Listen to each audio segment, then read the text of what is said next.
Hey everyone, we are here and I am going to give you guys my own little guide that I like to use when building decks.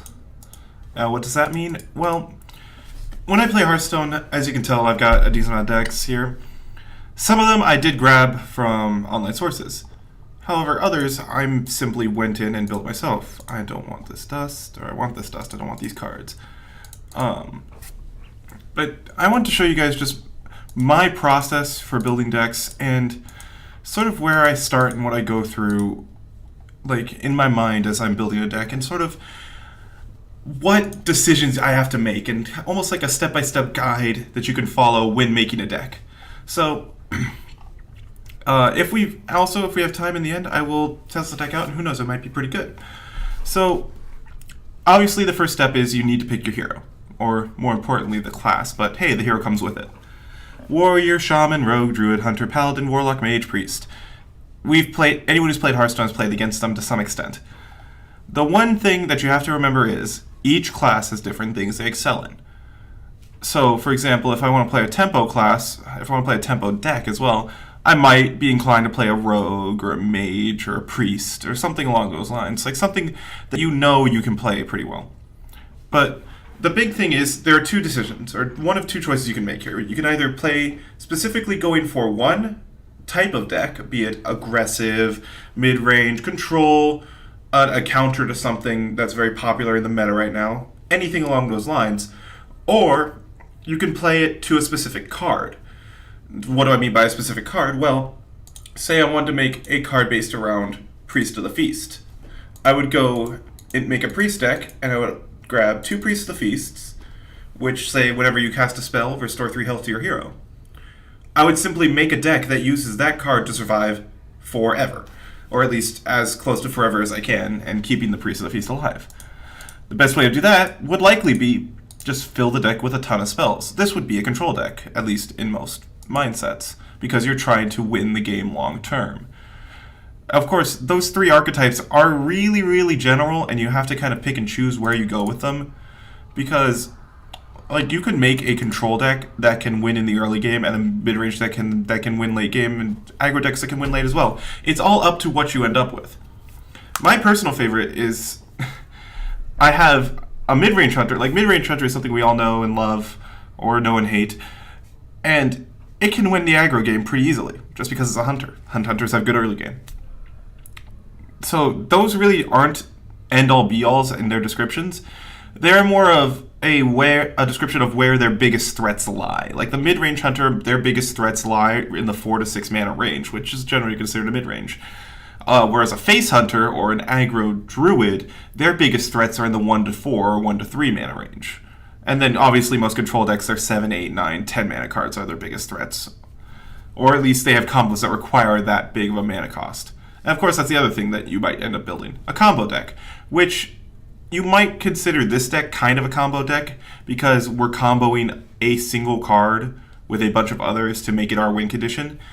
But by a combo deck, you usually think of an OTK deck where it's like, I'm going to play these 5 cards in one turn, and that will give me enough damage to kill an opponent instantly, or hopefully instantly, unless you're playing a warrior that has 30 armor.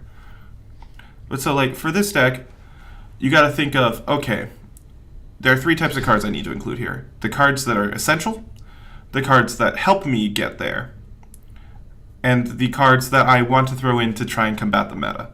So essential cards in this case are pretty much just Priest of the Feast. And by essential cards, I mean cards that cannot be swapped out for anything else. Like, if we take out Priest of the Feast, the whole idea of making a Priest of the Feast deck is obviously impossible. There is one more card that I could think of as essential for this deck, and that is, or 4 more cards technically, but 2 types of cards, 2 of each. And that's Eternal Servitude and, where'd it go? Shadow Essence. Because hey, more Priests of the Feast, I can resummon my Priests of the Feast, more health.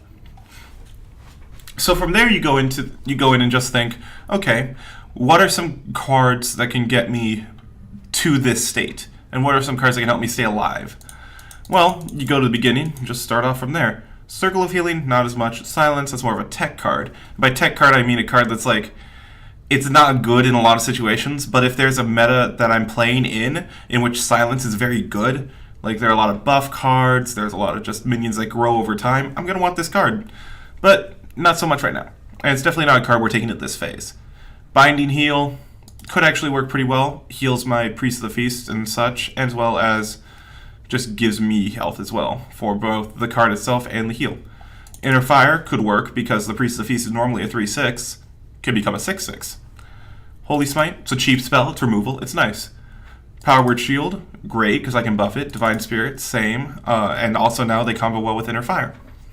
Potion of Madness is just a spell. We're actually going to leave those out for now. Let's see here. None of those. Shadow Word Pain, great priest card. You almost always want it because of just the control value. Same with Shadow Visions. Spirit Lash, just more removal, more board clears, more health from your Priest of the Feast as we go along here. Especially the lifesteal too from Spirit Lash. What else can we do? Shadow Word Death. Yes, definitely want that. Oop, nope, I still want that card. I don't want that card. Greater Healing Potion, a lot of health. You really want it here. Shadow Word Horror, it's a pretty great removal spell, especially if we combo it with our good old friend Pint-Sized Potion. So here's where we get to an interesting situation. I've just been grabbing any card that could be semi-useful in any situation with this deck. Like, there's a chance that I will be able to use one of these cards effectively in a game. But now I've got 30 cards, and I have almost definitely not grabbed all of the decent cards for Priest. And probably even not the best ones, because I don't have Dragonfire Potion, I don't have Free from Amber, I don't have Mind Control. So what I do now is I gotta think, what cards don't I want? What cards are the most situational that I can cut? Binding Heal is the first one to go because it's just a little bit extra health. Greater Healing Potion heals me for more. And Priest of the Feast should be healing me enough to begin with. So that's the first one to go. And that's going to get replaced by our Dragonfires. Next, I'm going to make the call that... These are the harder decisions now because all of these cards are pretty decent in general. I'm going to say Holy Smite goes next. Because 2 damage is nice, but I would much rather have Holy Nova in most cases or Free from Amber. In fact, here I'm going to take Free from Amber because I already have Spirit Lash and all the other cards for board clears. So yeah, this was a very simple deck to make though by comparison because it was just 2 types of cards. No tech cards are even included in this deck at this point. I don't even know if this deck would I don't even think this deck would really have room for them without making some pretty drastic cuts. So what I would have to do at that point is I would have to cut out like some really essential cards, or at least cut out maybe the double Divine Spirit Inner Fire combo to get to the point where this is a deck that can include some tech cards, or maybe even, you know, Holy Smite, Holy Fire, Holy Nova, just any type of damage spells. But here you kind of just have to go with what we got, and that would be the deck that we're stuck with. So it's just like, you know, basic Feast Priest, we'll call it. I mean, you know, naming the deck isn't essential, but it's fun. It's fun to name your deck some weird stuff. So I'm going to go with another one here, though, that's a little bit more involved. So in this one, we're going to build a more tempo deck, but it's also going to be based around a few different types of archetypes, and more specific archetypes by that means. And so for that, I'm going to go with Rogue. And for anyone who's seen me play my other Rogue deck, will know where I'm going with this. Because this is a deck that I've built a few times in different metas, and then deleted and rebuilt, deleted, rebuilt. And every time I rebuild it, there are a lot of hard decisions to make. So this deck, I'm going to start with just the essential cards. I'm going to see if anyone who's watching can catch on at all on what I am building, or at least what the archetype is for this deck. So we're going to start from the beginning here. The essential cards are the cards, remember, the essential cards are the ones that the deck cannot go without. The win condition just doesn't manifest without having these cards. So Jade Shuriken, Jade Swarmer, Undercity Huckster. Nope, actually that's not a key card. Never mind. I lied. Of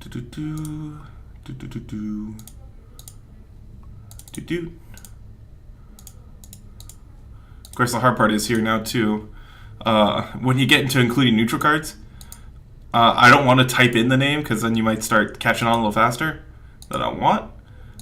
And I want to be able to just scroll through them though and find these cards. So Blade there. Oop, skipped one. And then our good friend, where is she? Oh, there she is. Aya Blackpaw. Oh, skipped it. And those. So these are the essential cards in this deck. And for anyone who hasn't caught on yet, it is a Jade Cthulhu Death Rattle deck. Because Rogue's Jade cards, for the most part, are very Death Rattly. Because you got the Jade Swarmers and you got Aya. Yes, Jade Spirit and Jade Shuriken don't revive with N'Zoth, but it's still a nice little boost. Like, it really just depends. The way I like to play this deck personally is I don't have a plan going in before I see my matchup. My plan really adjusts to who I'm playing against with this deck and my opening hand. It's very different every time because the win condition you go for can really just be which one you draw first. Do you draw your Death Rattles first? Or do you draw most of your Death Rattles and N'Zoth first? You go with that one. Do you draw most of your Jade cards first? You usually win with Jades. Do you draw all of your Cthulhu buffers first and then happen to draw Cthulhu? You'll win with Cthulhu. It really just depends on what order you draw things. So now we go into the secondary cards. These are the ones where they fit the archetype, but they aren't the ones, like, they're ones that can be dropped if needed for either more tech cards or for other more powerful cards, or even weaker cards if you don't have them and don't have the dust to craft the more powerful versions. So in this case, we have all the Jade... No, I don't want Deadly Poison. We have all the Jade cards we're going to need already. The Jade cards, because they grow off of each other, are cards that we either have them all or we don't really have them. At least that's my mentality when I'm making a Jade deck. But so now we're going to start from the beginning. We're going to go Journey Below, because more Death Rattles, why not? Then we're going to go Undercity Huckster, very good Death Rattle, one of my favorites. Just an extra card, a 2/2 for 2 is not a bad card at all. And that's really it of the Rogue cards that really fit the archetype. The problem with Rogue is that unless you're playing a Tempo deck or a Miracle Rogue, most of the Rogue class cards, although good, don't technically fit your archetype. So you have to kind of pick and choose how much you want to go into the archetype in order to like get all your cards you want and make it work. So here we got Mistress of Mixtures, great Death Rattle card, also just a great early game card. Like, this is kind of a Tempo deck from what I've discovered, but it also can be a control deck when you want to, and even then, Tempo deck, you want to stay alive longer. Like, just having the extra health is always nice. Blood Mage Thanos is a nice Death Rattle card. It's a little bit of card draw too. Double Loot Hoarder, great card draw. And plus, it's fun with N'Zoth, you just even get through your deck even faster. And as a Tempo deck, that's actually really nice to do. We're going to keep going through here. Egg Napper is a Death Rattle that you can use if you're in a budget version of this deck. Same with Harvest Golem. But I'm not making a budget version right now. Then we're going to go to... as we continue through here. Shallow Gravedigger. Why not for now? You know, it's a nice Death Rattle card. Gets us another Death Rattle when it dies. And we'll see if we end up keeping it. Twilight Elder. Nice Cthulhu buff. We'll see if we keep it. Same thing as last time. Arphis. Interesting Death Rattle card, not a bad Death Rattle card, we'll see if we keep it. Cthulhu's Chosen, not a bad Cthulhu buff, we'll see if we keep it. Continues through. Taunts, okay. Death Rattle Taunts I really like in this deck just because you can get it back when N'Zoth gets played. But now we're at that same problem. We're at 30 cards, we need to cut stuff. Okay, so let's start at the more expensive cards. That's where I usually start unless it's a very good control deck. I always try and cut my expensive cards first. Because the cards that are a little bit iffy as to whether or not you need to keep them, you want the cheaper ones, if anything. Because the more expensive ones, if they're situational, you don't want to be spending 8 mana on a very situational card unless it's going off perfectly. So we're going to start from the top here. What are the worst cards in this deck? Arphis, as cute of a card as you are, you're the first one to go. We're going to keep both Infested Torrents for now, because Death Rattles Taunts coming back from N'Zoth are very good. Especially if I'm playing in a situation where I need health. Or just need to survive, because Rogue doesn't have a whole lot of healing. And even though they tried to give it a lifesteal weapon thing in the last expansion, it just didn't work. Okay, as we keep flipping through here. Nothing yet as far as Death Rattles or Jade or Cthulhu cards that we necessarily want. Okay, Bone Drake, another great Death Rattle, as is Karen. I'm not going to take Karen though, because the 4/5 into a 4/5 is just not very special. It doesn't do enough on the board to really be good.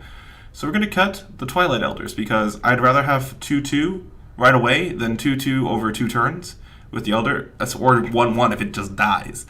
So the Elder goes first for the Bone Drakes.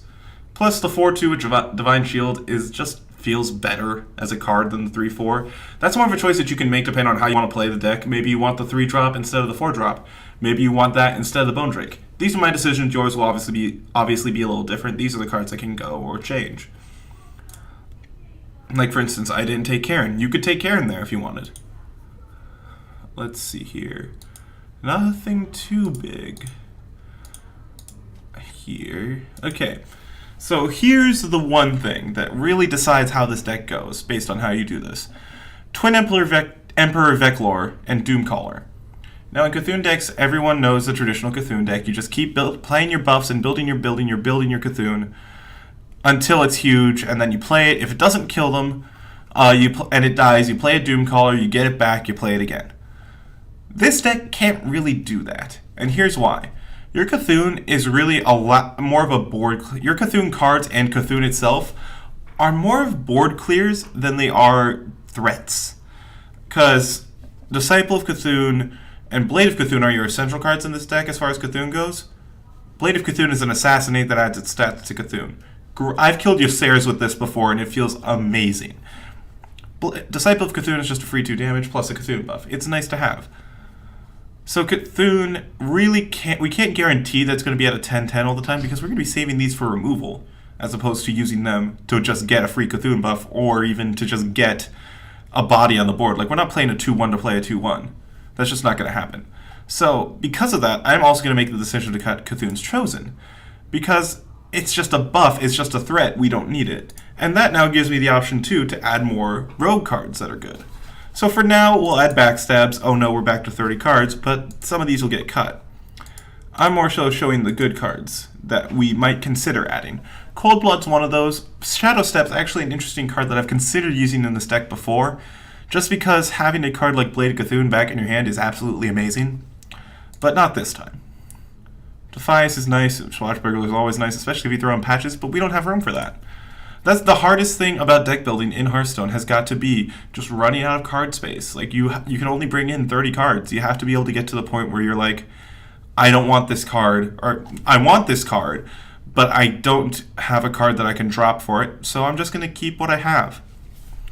So now we want to Eviscerate, though. What are we going to drop? Well, Bone Drake is good. I'm going to keep it for now, because that dragon could prove very effective, and hey, what if it's Deathwing? Free board clear, right? Shallow Gravedigger, on the other hand, is a 3-1 for 3, and that Death Rattle is not guaranteed to be good. In fact, it could be horrible for me. So we're going to drop that, and we're going to take Eviscerate. Next, I want to add Sap. Sap is just a fun card if you're playing in a meta with a lot of control decks, and guess what? We are now, especially with Rizaka's Priest as in the meta, along with a bunch of Cthulhu, or a bunch of warrior decks hanging around that aren't Pirate Warrior. So this is a card that I like to add. Usually I like to add 2 of them. What do we drop this time? I'm keeping Investitorum because Investitorum is good. This time, it's Bone Drake that does get cut for the saps. Fan of Knives, another one I want to take, and this is probably the last of the rogue cards that... Oh no, never mind, I just realized all the others. Okay, so Fan of Knives. Definitely a card I want. The 1 damage to all plus a card draw is really good, especially if I can combo with Thanos, because that's a 2 damage board clear. So what do we cut? I hate to say it, but Backstab is one of the ones that I would consider cutting here. Journey Below as well, Mistress of Mixtures, Blood Mage Thanos, really just all of them. So, which one do we cut though? That's where the decision comes in. I think here, the one that gets cut is Backstab. Because this... Rogue should have enough ways to deal with low health minions, and it's just not an option that we really have to just throw it out there in. So we're going to go with the Backstabs out for now.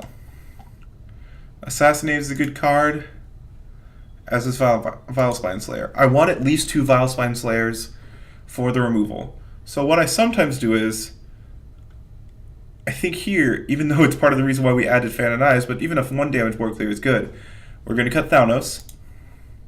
And we're going to cut 1 sap, because Vile Spine Slayer is functionally a very similar thing. So now, what about the Assassinates? Well, Assassinates are functionally just another Vile Spine Slayer, but without the combo, but can't hit, can't be targeted stuff. Like Fairy Dragon can only be hit by Vile Spine Slayer, it can't be hit by Assassinate. That's why I like Vile Spine Slayer too, it can get around all those. Like Sawgoth the Slytherin, dead. Easy. So what I probably do here is, if I want to use Assassinate as well, I'd cut out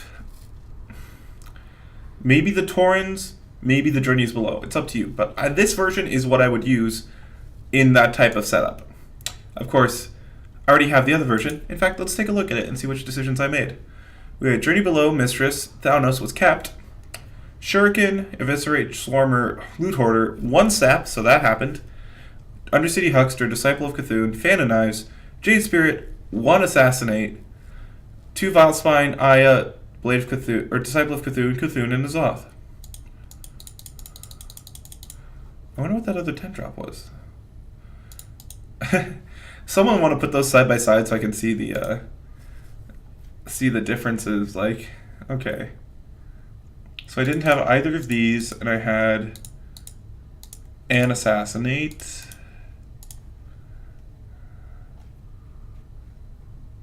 And I had Thalos, that's right. So it turns out, just going through my decision-making process, and you'll find this too when you make different versions of different decks, they'll come out fairly similar to each other. Like this right here is the same version as the other deck I had.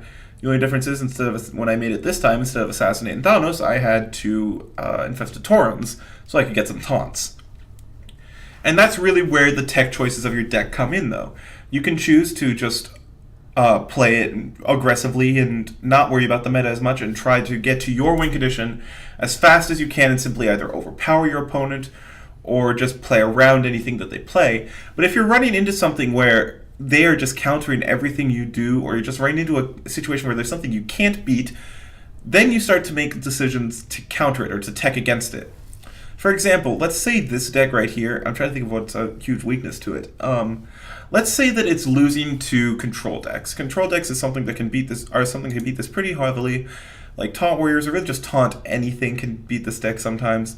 So in that situation, you might want to do Dirty Rat. Or maybe not even control decks, but let's say also Quest Mage. Let's say Quest Mage, OTK Quest Mage is beating this deck.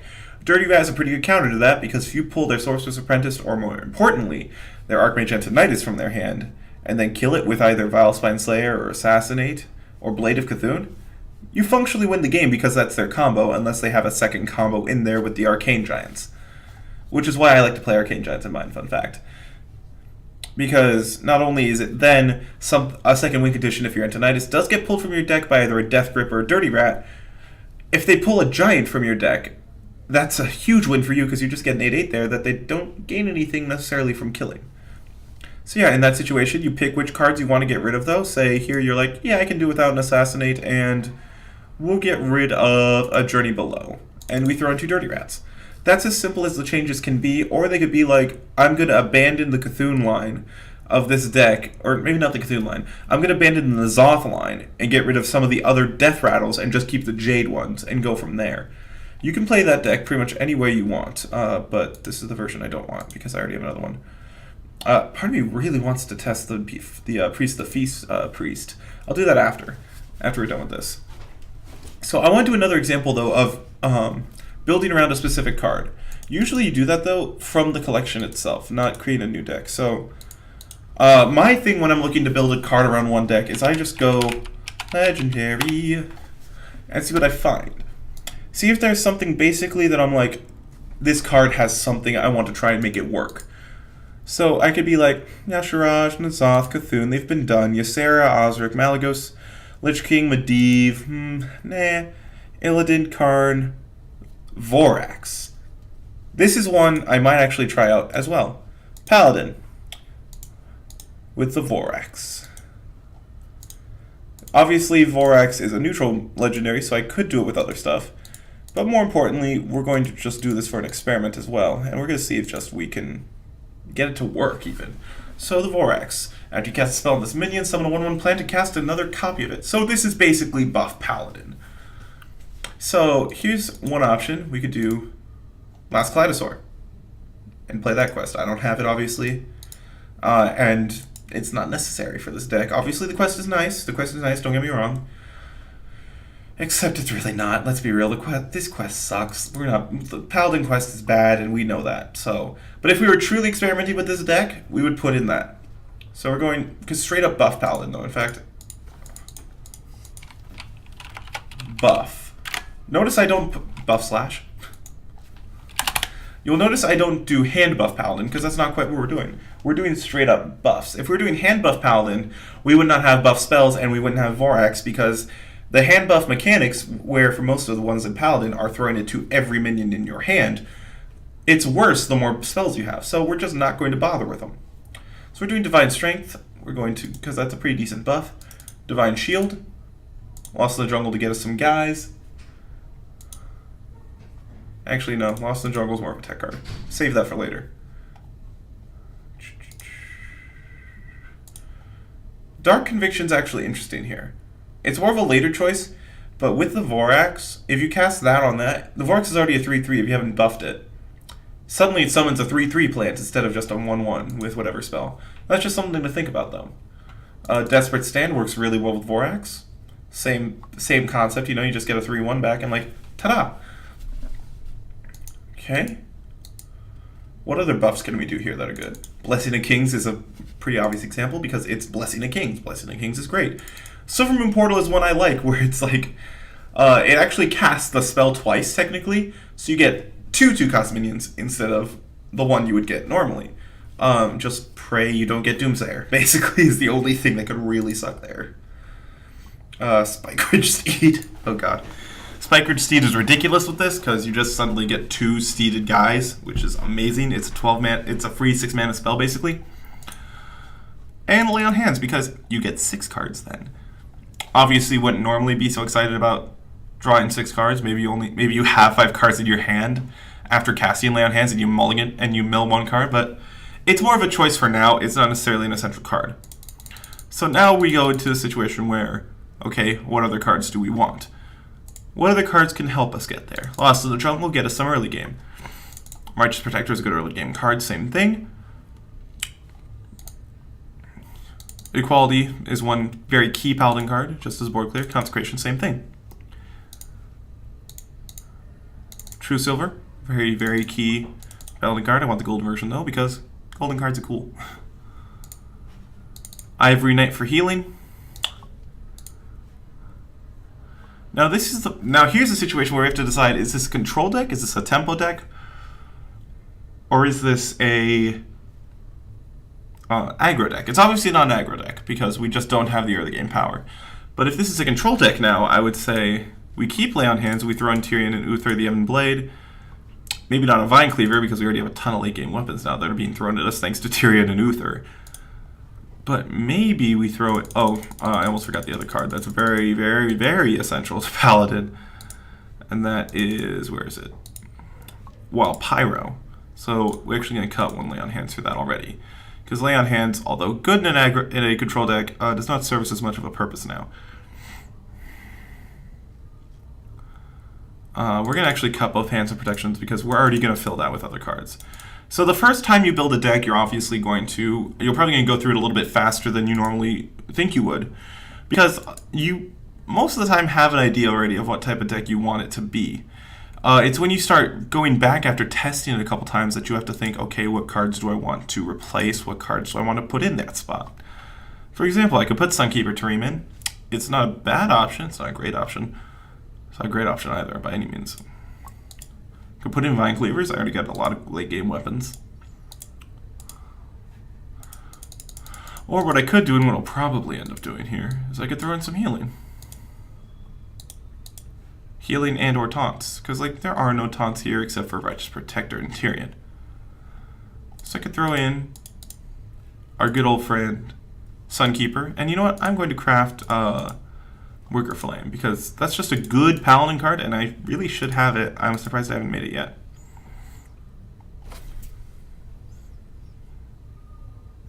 I don't know why I like his entrance. It's just cool. Do it again. Because I can. Okay. And so we throw him in, and that's our 30 cards. So just to give an example here, I'm going to go in with each of these decks. I already have Control Paladin. No, that's on my second account. Okay. Oh no, yeah, there it is right there. So I'm going to go in with these 2 decks though, or these 3 decks. Not into Solo Adventures. What are you doing? And test them. We're going to test them on ladder. And we're going to see how they do. I think first, one up is we want to try the buff Paladin, because The Feast Priest was such a joke. I feel like this deck is more viable. It's a control deck. I love control decks. We're gonna try it out.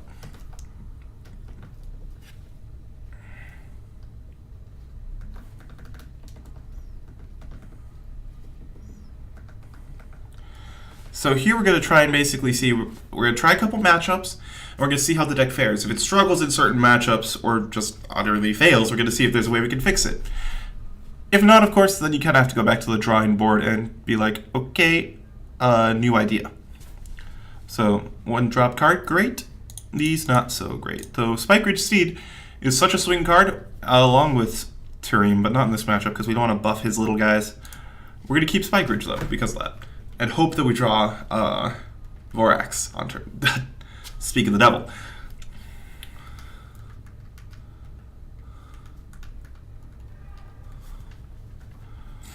And shocker, the Hunter has a 1-drop. Okay, so this is great. We got both of our Losses in the Jungles in our opening hand. I might be a little bit biased towards Losses in the Jungle because back in the Anguro arena, I played a lot of Paladin thanks to Spike Ridge Steed. And that card is amazing in arena. Just saying.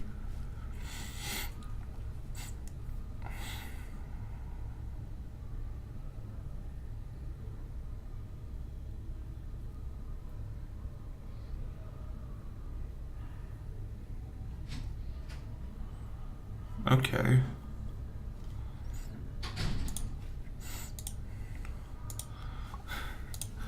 It's the battle of the 1/1s. I love when this happens, when you're just like, you run into what should be your hardest matchup and you just draw the perfect stuff. So that's one thing also to remember when we're grading this deck afterwards, after a couple matches. Did we just draw the perfect answers, or can we expect this every time? Like, for example, he plays a very snowball-y 3-drop, one of the ones I hate to run into in arena, and we draw a 3-mana taunt, which keeps it from hitting our face, which keeps it from snowballing. So it's kind of like a give and take here. It's like how much faith or how much stock we put in this. Like how much can we expect an opening like this to happen? That's something, of course, that we would just do in the post game. We would open it up in our oh God, I'm tired. We'd open it up in the collection, in the deck builder, and just look at it and see what our curve is like. It'd be like, can we expect to draw any of our early game every time? The Macaw family. Yeah. It's weird. I love when that happens. When you're like, I played this card that generates the card. It gave me another one of it. Great. Thanks, game. Well, thankfully, he can't kill this. In fact, if he swung in with that, it just kills itself. Oh. Okay. So he wants this dead. I don't blame him. But still, this gives me an out.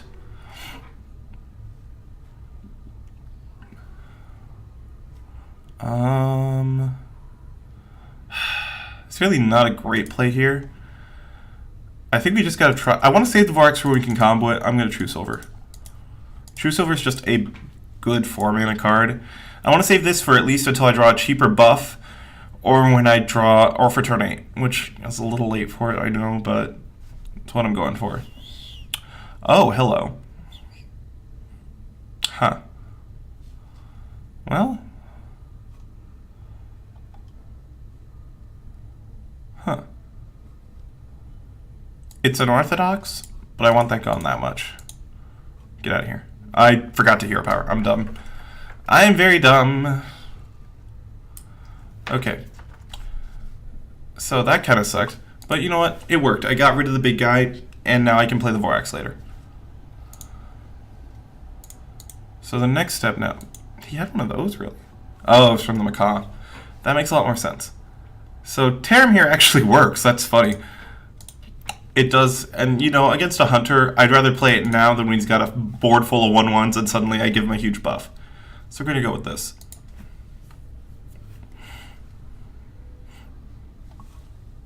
Oh. Hello there. Just don't get Poisonous. That's the one that I think could suck. Because I can buff him with anything else right now. And that's the other thing too. When you're testing the deck out, like, I could have played 4x on 4, and it might have been an interesting play. Now it's really tempting. But the thing I gotta remember is, I'm not just testing the Vorax. I'm testing this deck as a whole. If I were just testing Vorax, I'd play Vorax, but I want to make sure that I want to see if this deck works. So here, I'm gonna do that. See if I get a charge, which I don't, unfortunately. And then we're gonna buff it again, and then we're gonna, you know, play that. So basically, this deck, I feel, is not bad, but it doesn't feel top tier so far.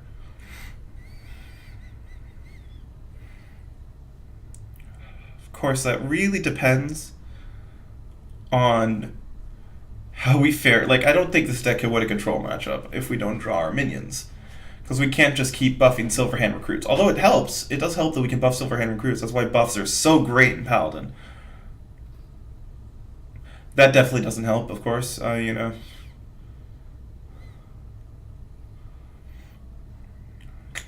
Maybe they're just getting the taunt there. I almost would have preferred Leok or Huffer. As much as people hate seeing Huffer. Okay, let's do this.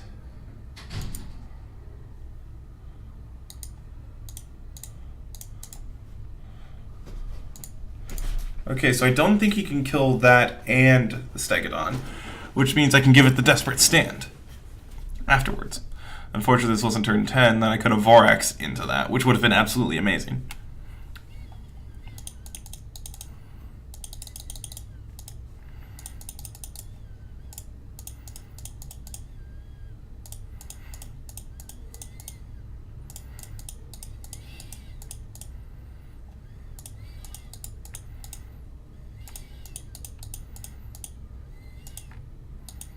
Interesting.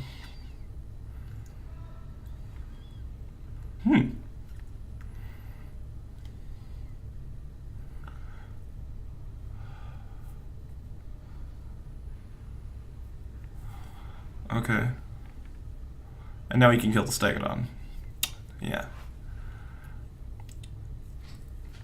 I'm trying to think of what would save me. I don't think anything can save me here, honestly.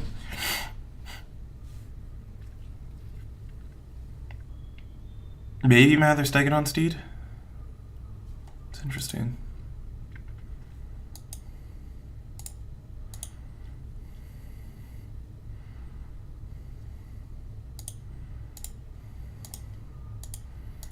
Yeah, I just didn't get it when I needed to. So honestly, that's the thing though. You can't just judge it off of one match. You have to play you have to play it out, even if you lose. Don't just quit after the first loss. Because sometimes you just don't draw what you need. Of course, at the same time, don't take that into account too much when you are actually losing a lot. Don't be like, oh man, if only I had drawn those cards. Because that is one sign that you do have to change something. If you're just not drawing your cards all the time, like if that's your excuse for losing, you just didn't draw the cards you needed, then you might want to add card draw. That's the point where you think, okay, maybe if I put some Novice Engineers here, a Loot Hoarder here, then I'll maybe be able to catch up. Or Divine Favor even in Paladin, but that's more for aggressive decks instead of buff decks. So keep in 1 True Silver, drop in the equality, keep a Wicker Flame, keep a Wicker Flame because I can. Hi, Uther. That's a Death Knight too that I don't mind throwing down on 9, because I mean it's a powerful card, and there's no real combo that gets broken by me playing him on turn 9 in this deck either.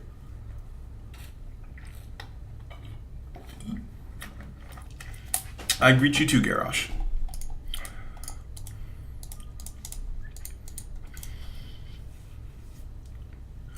I thought about just coining out Divine Strength, but I more want to see what he plays first, because I don't want to just throw it away. Huh. Well, now I'll just do this and play the other one. I want to save my coin for as long as I can, just in case, mostly. Because I don't want to get into a situation where, what was it? Basically, I don't want to get into a situation where, like the only cards I can play are 7 mana or higher, and I'm on turn 6. I need to be able to play cards at all times. I say that instead of playing my 3-drop, I coined out that because I don't want him getting more armor. It all depends. You gotta think when you're using your coin as to when you want to spend it, because it's a very good resource. It's not the best resource in the game, obviously, but 1 mana ramp for 1 turn is always nice.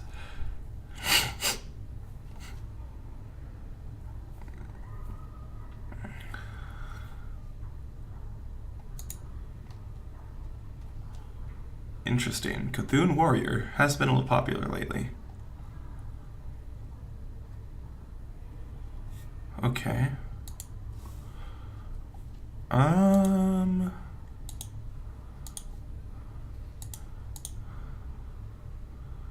about a little more healing? That's the other thing too. I want the Vorax to be great. I just haven't gotten it to happen yet.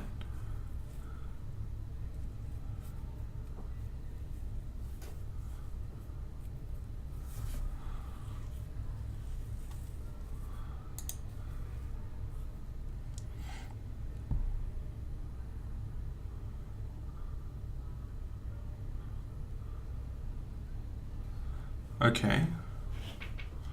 I can break most of that armor this turn, thankfully. And that's, as I said with the coin, or when I was talking about the coin, now I'm getting into a situation where I'm not drawing cards I can play, and I have to start hero powering. Thankfully, the Paladin hero power, if I'm winning, is not horrible. But you gotta think about when you're doing it because of that. Interesting.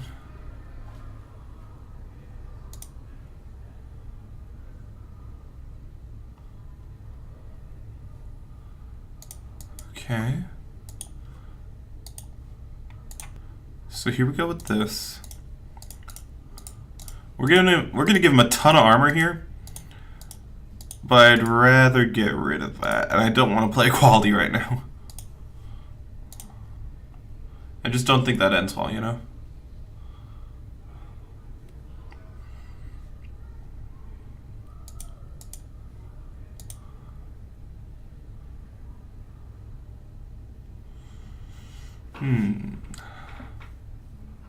What can you do here, warrior? So that's the other thing. Like during your opponent's turn, you kind of got to play off of it when you're making your choices. I mean, that sounds right, obviously, and that sounds almost standard. But you just gotta pay attention. Ooh, that's a big card. As dumb as it is, I don't want him playing Hemet. As dumb as it sounds, I don't want to get bitten because he destroys some, or he plays some card that has something to do with Beast, and I don't think there are any cards that affect Silverhand Recruits negatively. So I'm gonna go with that.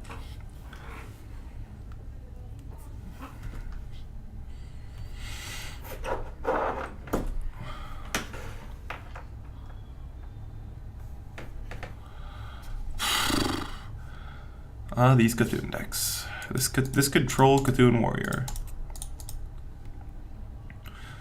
Normally against this Death Knight you wouldn't play a bunch of dudes, but I mean his Blade Storm's gonna kill him anyways, and he can only swing into that. So I just gotta be careful with positioning now, basically. I can't give him something weak to swing into, basically, in the middle of two guys. Interesting.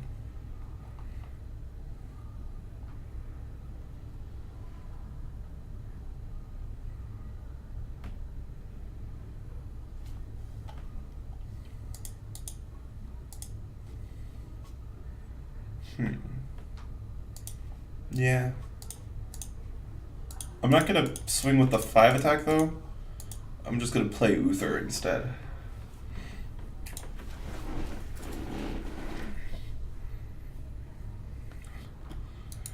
What I might start doing with this deck, I might throw in weapon removal because of this.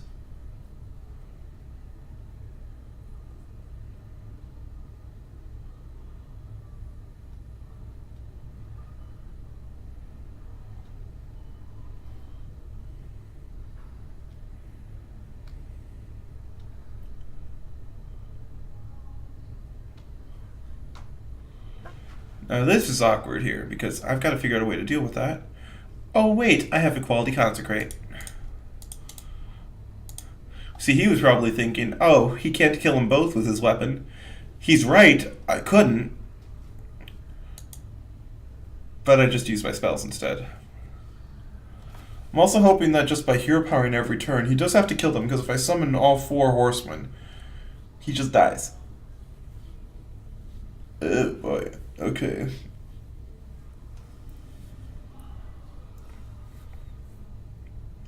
Wow. Okay.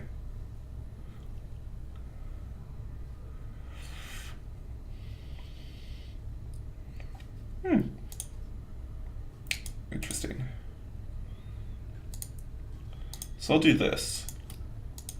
We're going to play this, even though it's just going to die, but we're going to do it so that this kills it. In fact, let's see. I have to play a minion. I can't just use my hero power here, unfortunately. Ooh, I want the Desperate Stand here, and you'll see why later. So my line of thinking here is, it's a little unorthodox, I want to see if it works. If I double Desperate Stand 1 horseman, and I get to 3, can I kill it off and just win? It's just something I haven't done yet, because I don't think I've really used Desperate Stand that much. Okay. That seems like a really bad order there, dude. But that's fine.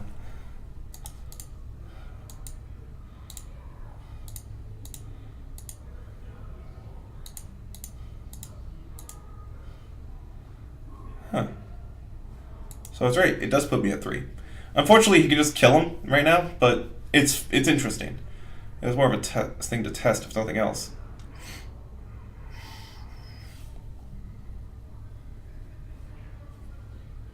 Of course, the funny thing is he has to attack into it still to kill that other prince. He can't just hero power here, because 1 prince stays alive. Well, I mean, of course he can hero power, but he does still leave a prince up. Cool, you drew. There's his answer to that one. Okay. I'll take that. That works very nicely. You could keep the weapon, though.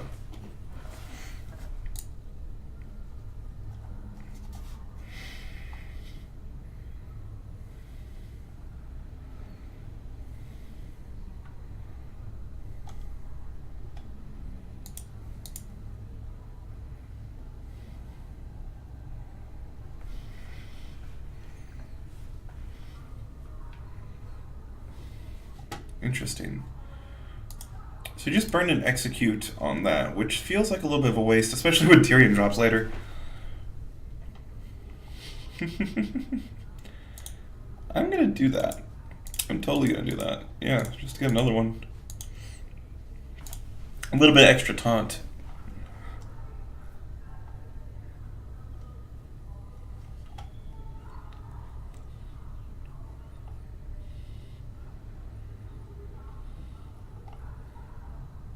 So he does burn his execute there.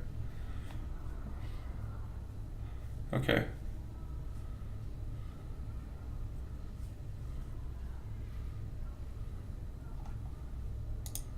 There's Tarim. Yeah. I'm gonna do this. More importantly, to keep the hero power from killing him. He can still kill the 3/3 with 1 swing into Tarim, but it's just nice to have the buff. I should have put him over here, though, because now I can't just summon a guy. It's one of those things you gotta think about. You know when you make your mistakes. On the bright side, actually, now his weapon's gone, so now that I think about it.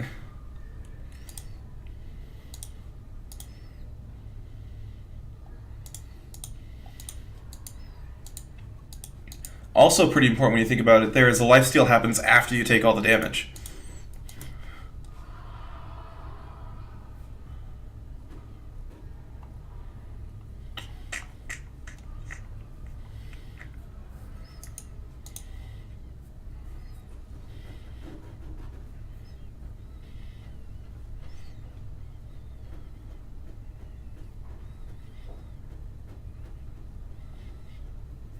No, I'm not your master.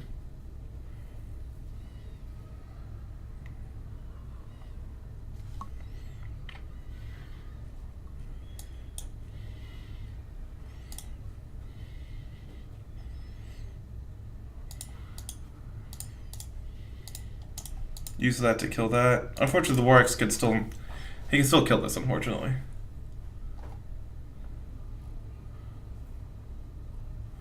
But at this point, this is one of those matchups where you just kind of got to keep grinding out, you know?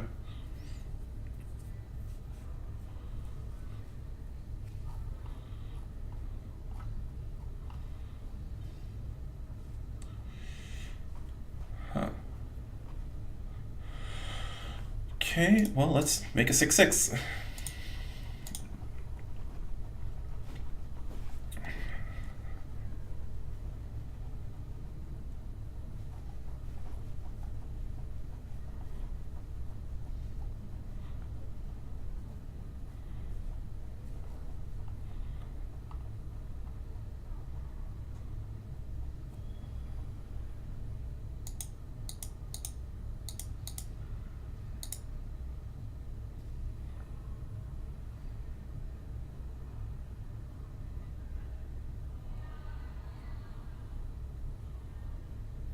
Let's see here.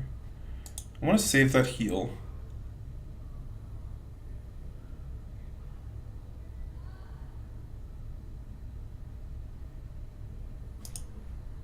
I'm going to save the heal for when it's more necessary.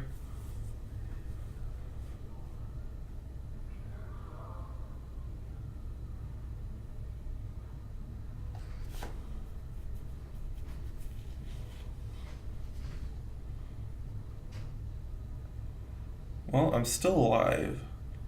Thanks to lay out hands. Maybe. I need a taunt now. It's not a taunt. Yeah, I mean, playing against a meta deck, what can you expect, you know?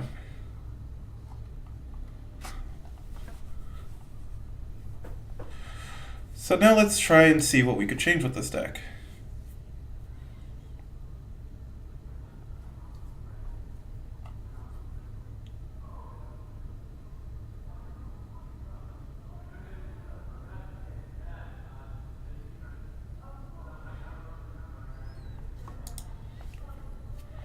Now, what changes can be made here? Well, I can think of one, and that's weapon removal. Because we drew through most of our deck there, and so it's pretty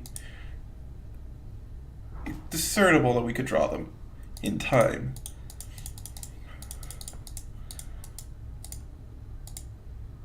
So we want Gluttonous Ooze, obviously. The cheaper one in Acidic does not matter to us as much.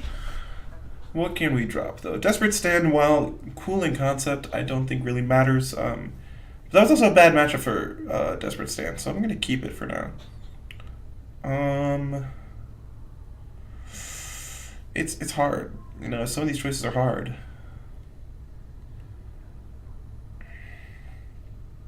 Paladin has to be the hardest class for me to do this on. Not building the deck, but picking what to cut. Just because I love all these cards. I'm going to cut Divine Strength, though. I'm going to make that choice. It's a cheap buff that doesn't really help us too much unless we have Vorax in play. So let's see here. Okay, so that's the change. We'll call that the change. Let's try this.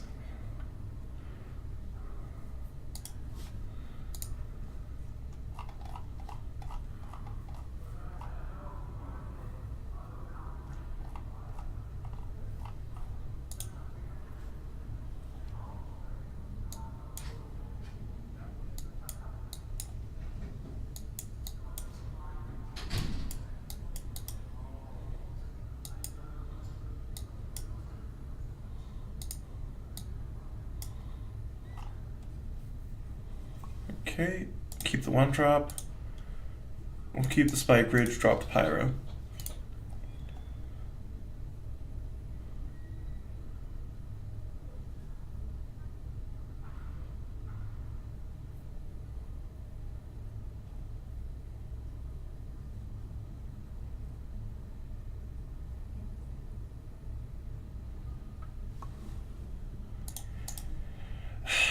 Totally Rizaka's Priest. I can already tell he wouldn't play Malchezaar if he didn't.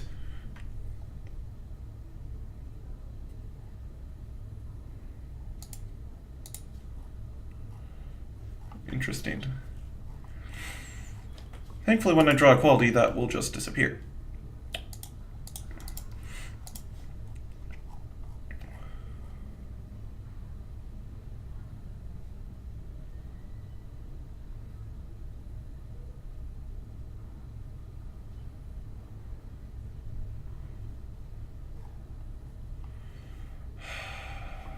Okay, this is going to be an annoying matchup, I can already tell.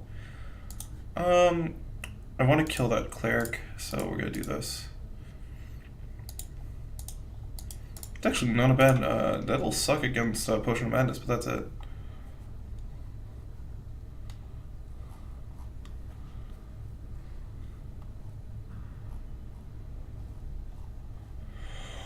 Oh boy.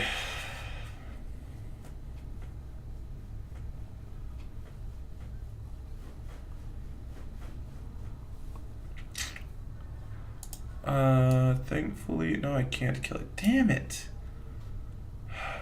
This fucking thing. I'll just do that. It saves us more purpose here.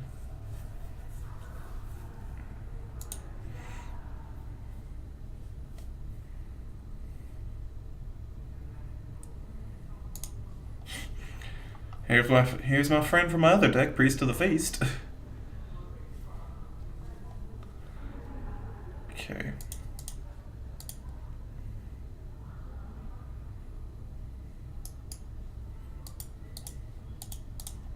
Here's what we do. It's gonna look dumb, because it's gonna kill off the 1/1s. But we gotta do it to kill that guy.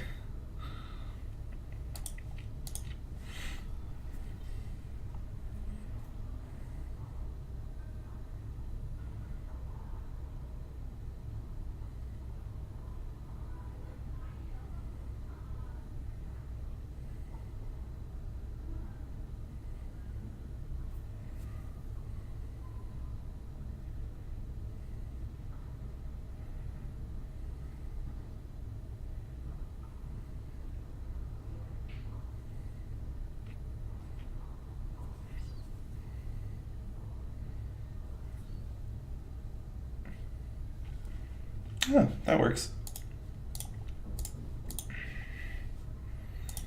As much as I want to play Stegadon Steed there, I want those gone.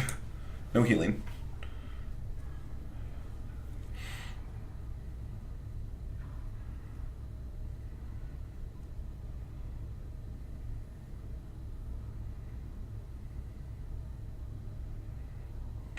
Of course he does. Of course he has that. Why wouldn't he? I can still kill it though, thankfully. And I'm gonna do that before he throws any other buffs on it. Get out of here! You stupid little elemental. I hate playing against those. They're just really annoying, honestly. Okay. Why wouldn't he have silence, right? Why wouldn't he?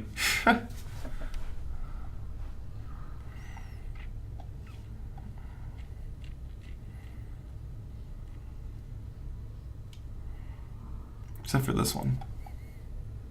It's a line from the adventure, isn't it? I think it was.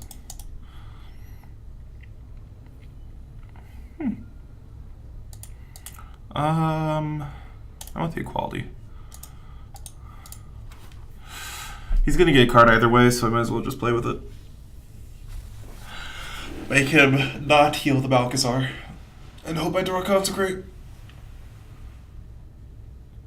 Hey boy. Okay then. That's a pretty big guy. He's spending both of his buffs now. Most of his buffs though, thankfully. Hey, there's Vorax. I think we just got a Uther here. Yeah.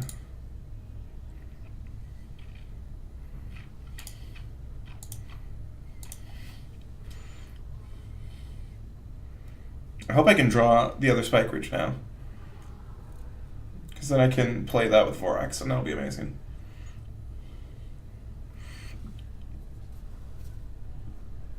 Your dragons too? Jesus Christ, this priest deck is weird.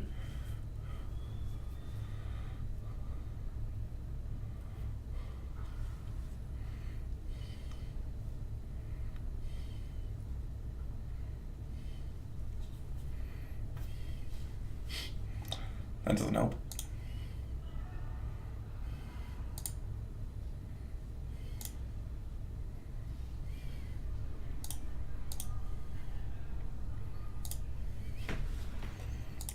Just make him throw more stuff into that.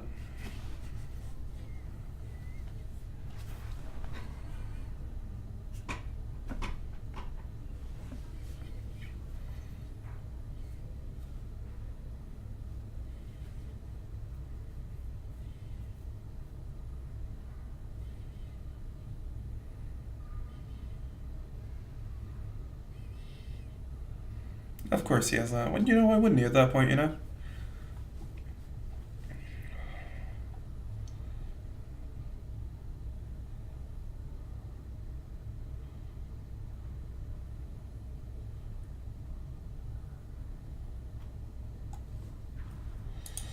Huh.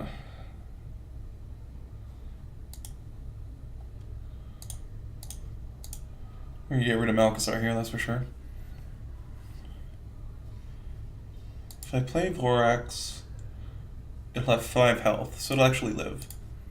Or it should live, at least. So we're gonna go for it. It's not bad, I mean the 1/1 shit, but... The 1/1 is horrible, but we'll go with it.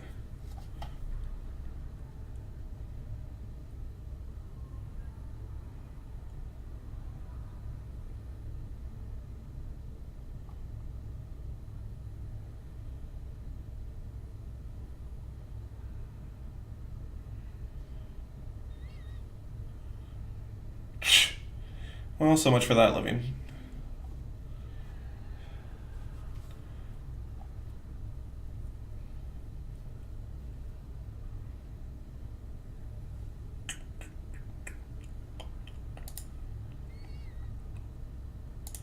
Let's do this.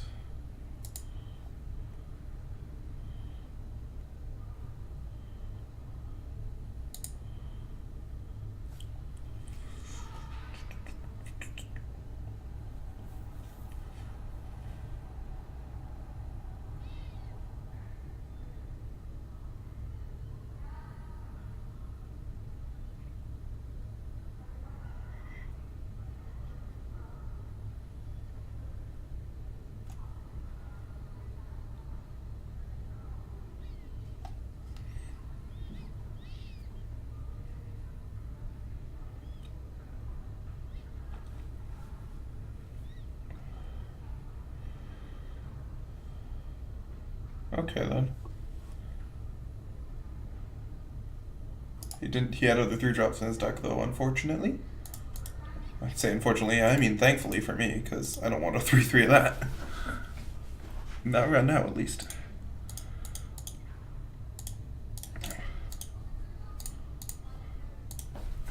Go with this.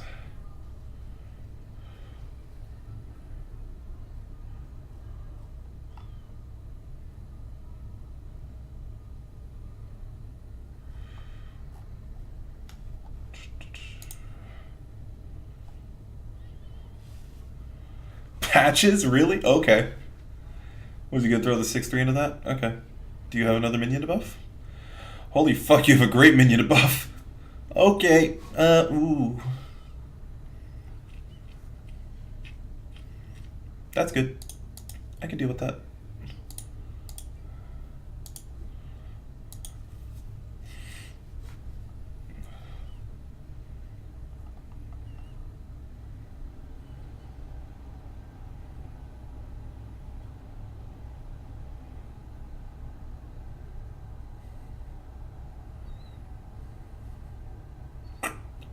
Okay. At least he killed that off, thankfully. This is literally just Big Priest, then? Is that really what this is? Equality, please. None of you are equality, but Dark Conviction works.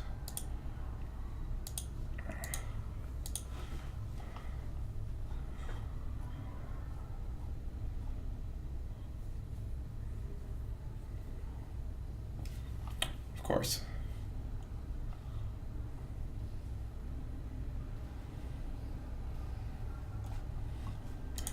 So obviously the decisions never are perfect, because, you know, there's no such thing as a perfect deck, except for, you know, fuck that Quest Rogue deck that existed at one point. That deck was next to unbeatable when it drew right. But as I said before, you know, drawing right or not drawing your things on time can never be a reason that a deck is good or your deck is bad. You just have to understand that the average matchup is different.